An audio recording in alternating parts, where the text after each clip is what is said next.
ज्योतिष मित्रों सभी को नमस्कार। रोज की तरह पुनः हाजिर हैं तृतीय भाव में सूर्य का प्रभाव और फल। पिछली वीडियो में द्वितीय भाव का फल और प्रभाव लेकर हम आए थे।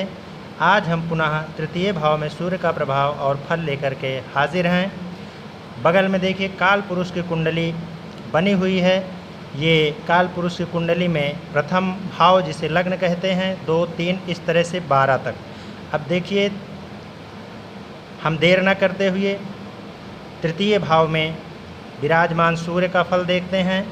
वैसे यहाँ पे आपको दिख रहा है त्रिक भाव 6, 8, 12, 6, 8 और 12। प्रायः यदि यहाँ क्रूर ग्रह पापक ग्रह बैठते हैं तो उसके कुंडली में और ताकत बढ़ जाती है।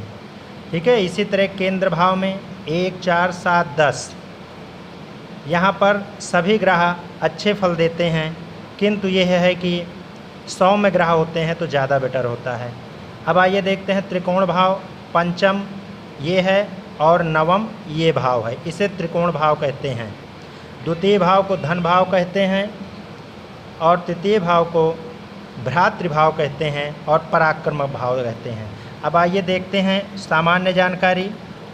देखिए यहाँ तीसरे भाव में सूर्य के विराजमान होने से जातक पराक्रमी और साहसी होता है।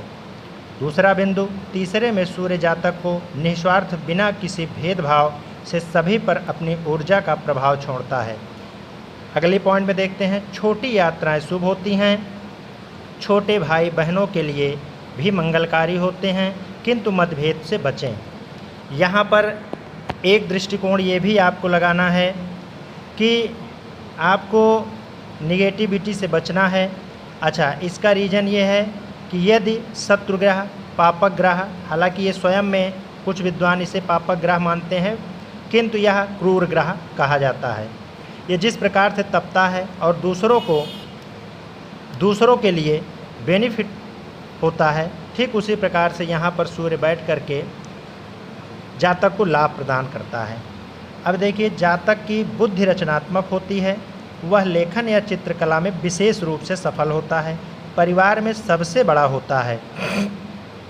वैसे यहाँ पर क्रूर ग्रह कोई भी बैठेगा तो उसके प्रभाव में जातक अधिक देखा गया है कि बड़ा होता है। अगर बड़ा नहीं है, छोटा है और इस प्रकार से है तो बड़ा भाई किसी न किसी मामले में विक्षिप्त होता है। अब आइए देखते हैं परिवार में सबसे बड़ा होता है। सूर्य स्वराशि सिंह में उच्च का हो तो और अच्छा। उच्च राशि सूर्य, पुनः मैं बता दूं, सूर्य स्वराशि सिंह में हो तो बढ़िया है, उच्च राशि मेष में हो तो और बढ़िया है। पौरुष में अत्यधिक वृद्धि हो जाती है, किंतु यहाँ पर आप देखें वहीं तुला राशि में ये नीच के होते हैं तो ये जितने फल आपके पॉजिटिव हैं ये निगेटिव हो जाते हैं। अब आइए देखते हैं यहाँ से 7वीं दृष्टि भाग्य भाव पड़ती है, ये पिता का भी कारक होता है, तो इससे जातक के भाग्य में वृद्धि होती है और धार्मिक दृष्टिकोण पिता के लिए शुभ होता है, यशस्वी होता है, कीर्तिमान इसका चारों तरफ फैलता है, सरकार से लाभ, अधिकारियों के करीब, अधिकारियों का प्रिय, तीर्थ यात्रा कराने वाला और लक्ष्मीवान बनाता है तथा बहुमुखी समृद्धि प्राप्त करता है। तो कुल मिलाकर के यहाँ पर सूर्य ग्रह अपना पॉजिटिव प्रभाव देता है, किंतु यदि इसकी मेष में उच्च का हो और स्वराशि का हो तो फिर पूछना ही नहीं, फिर अति उत्तम फल प्रदान करने वाला होता है। हम इसी तरह पुनः चतुर्थ भाव का अगले वीडियो में